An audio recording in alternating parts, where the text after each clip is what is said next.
Hello Joshua class. Today we are going to start our lesson religion. And now prepare your heart. Let's pray. Lord Jesus, we say thank you for your blessing. Today we are going to start our lesson. Please bless us so that we can understand the word lesson. Thank you, Jesus. In the name of Jesus Christ, we pray to you. Amen. Okay, we have topic today. Pahlawanku yang rendah hati.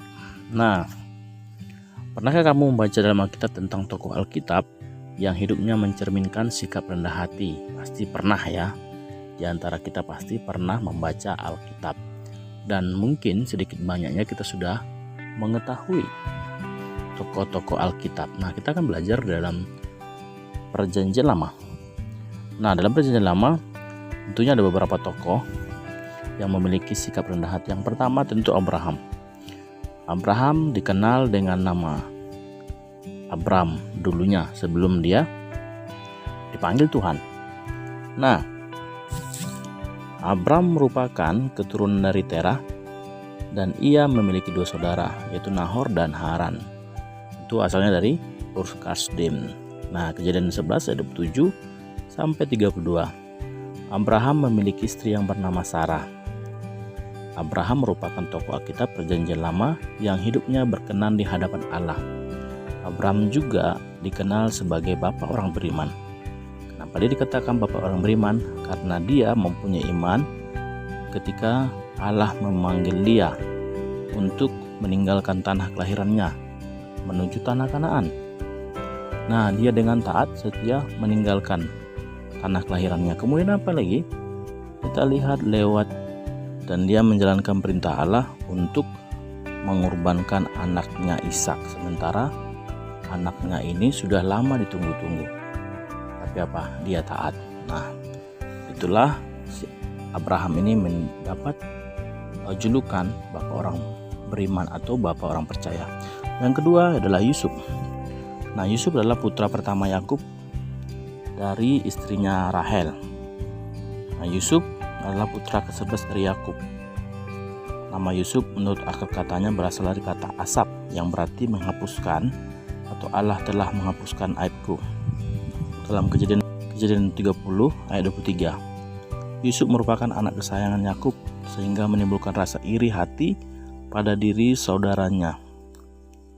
Nah, saudara-saudaranya sering iri dan membenci dia. Kemudian apa? Kita tahu cerita Yusuf. Yusuf dijual kemana? Ke Mesir. Saudara-saudaranya tega menjualnya ya. Nah, singkat cerita ternyata Yusuf karena dia takut Tuhan, dia dipakai Tuhan. Kemudian apa? Dia menjadi kepercayaan di Mesir. Dia menjadi kepercayaan Raja Firaun pada waktu itu ya. Dan dia tetap bersikap rendah hati. Nah, dibuktikan melalui sikapnya yang mau menolong ayah saudaranya ketika bencana kelaparan terjadi di dalam Kejadian 45 sampai 47. Nah, itulah sikap rendah hati yang dimunculkan oleh Yusuf, termasuk dalam Perjanjian Baru, yaitu Tuhan Yesus. Ya, Tuhan Yesus ini tokoh pokok tentu dalam iman Kristen, karena Yesus adalah Allah menjadi manusia. Dengan demikian, dalam kehidupannya Tuhan Yesus memiliki dua sisi. Sisi yang pertama tentu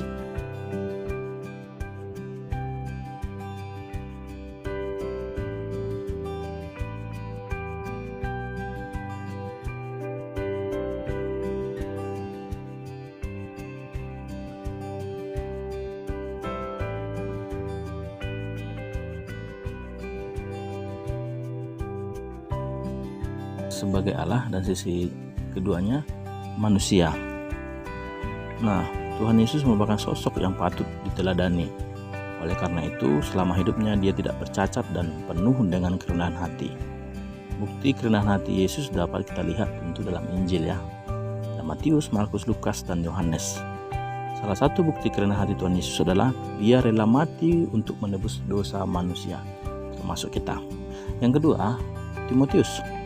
Tentu Timotius adalah putra perempuan Yahudi bernama Yunike. Ayahnya adalah seorang Yunani, ibunya Eunike, dan neneknya Lois. Nah, dipuji karena kesalehan iman mereka sebagai pengikut Tuhan Yesus.